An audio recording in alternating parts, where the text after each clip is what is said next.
With a raise of hands, who here likes booze? That's right, I can't see any of you. I'm just gonna pretend like all of you like booze. And hopefully you all like boozy fragrances, because I just picked up a very boozy, very woody, very plummy fragrance from Dua. I'm gonna tell you what, Angel over at Cubano spoke pretty highly of this. So what do I think? Was it worth it? Stay tuned to find out. Cue that intro.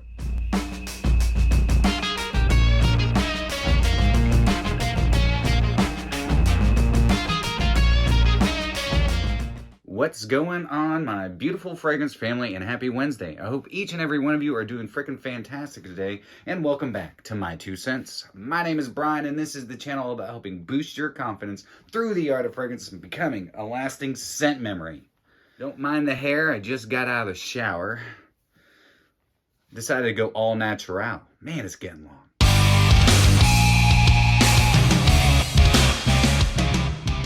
Crazy freaking long, but I'm enjoying it. It's like new phone. Who this? 2022, baby. That's right. New year, new me, new you, new fragrance. So let's talk about this new Dua. Who in the fragrance family enjoys Dua?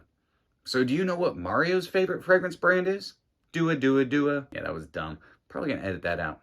Nah, I'll probably leave it. So I own quite a few fragrances from Dua. My favorites are their hybrids and also Midnight with a Mobster. That's the only other boozy fragrance I have from Dua. And they've been putting out a bunch of boozy fragrances. If you've been following this channel for some time now, you probably know. Well, I like my boozy fragrances. I've got a long history in the spirits industry and as a professional bartender, so I know my booze. But the reason you're here and the question that we need answered is, how is PLUM Brandy? Well, without further ado, let's go ahead and get into today's whiffs and sniffs. All right, so I've given this a couple wears now, and so I'm just going to spray on paper because I am wearing another fragrance that I'm testing out. I'm going to leave the notes right up here for you guys, and let's get to whiffing and sniffing. I love the atomizers on Dua fragrances. I think they're really nice. All right, PLUM Brandy. Right off the rip, plum. Tons of it. I mean, I'm talking plum juice, plum jam, plum liqueur, plum flesh, plum skin, everything based around a plum. Anything you can make with a plum. It's like they jammed it in here. But the plum liqueur actually has a really nice spicy quality to it. It could also be the brandy accord, but I think it's the plum. I think it's the plum liqueur. But right off the bat, it is super juicy and fruity. Super fruity. You have a nice boozy quality to it too. And it's coming from that vanilla absolute that's in it, the vanilla tincture, I do believe. There's a really nice amber accord in this as well. But where I thought it would become more along the lines of PLUM Brandy, it kind of just stays more like a nice digestive wine. This is more just like a plum wine, which is totally fine, which basically brandy is. There are some nice spices to this, and I'm getting like baking spices, some cinnamon, maybe some nutmeg. There's some nuttiness to it as well. Almost like chestnut or almond, somewhere along those lines. But it really kind of just becomes a plum and wood fragrance because there's a ton of cedar in this. And it's a really nice cedar. So ambroxan's in this. Now, ambroxan is, I can detect it in it, definitely. But it's not like an overpowering ambroxan. It's not really, I don't think they're really using it to amplify the fragrance. Because this has got a really nice opening. It starts out super nice. And the ambroxan in it is really tamed down. It's really just there to help support that cedar and that woodiness and kind of give it some legs as it starts drying down. But there is a point in this where that liqueur, that plum liqueur, kind of reminds me of cough syrup. It's a little syrupy. I don't find it too pleasant.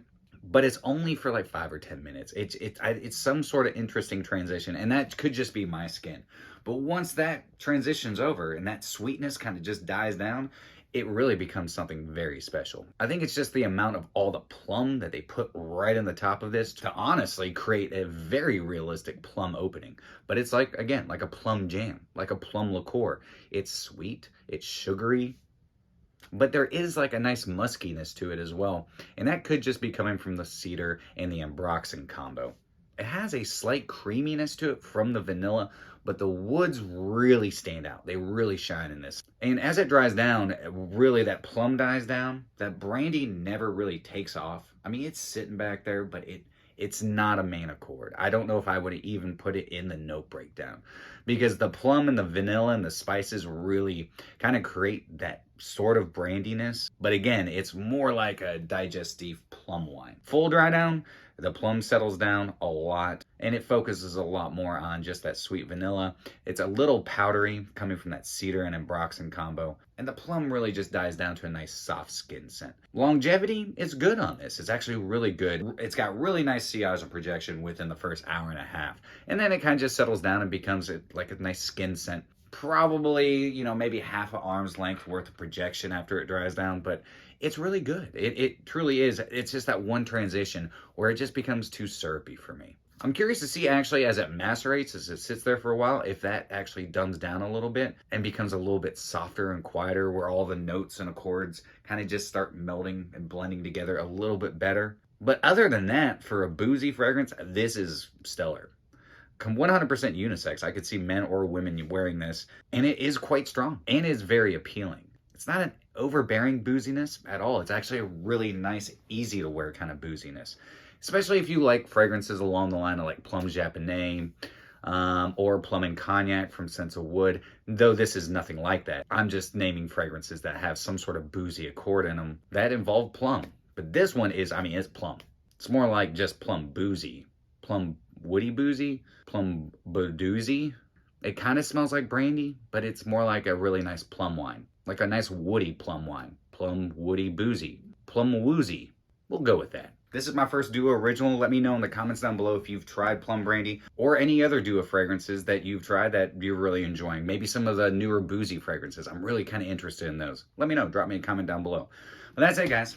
Plum Brandy, on a rating, I'd give it a 7 out of 10. I think it's a good fragrance. It hits a lot of the ticks. It checks a lot of the boxes. Longevity, good. Performance, good. Scent profile, good. That one transition, not a huge fan of, but that's all right. If you like sweet fragrances, if you like boozy fragrances, if you like woody fragrances, and especially if you love plum. Plum Brandy could just leave you feeling dandy. God, I'm full of puns. Anyways, guys, that's it for me today. I hope you all have a fantastic rest of your day. If you enjoyed today's episode, then do me a favor and like, comment, share, and subscribe. And always remember, you are stinking beautiful. And until next time, happy scent trails.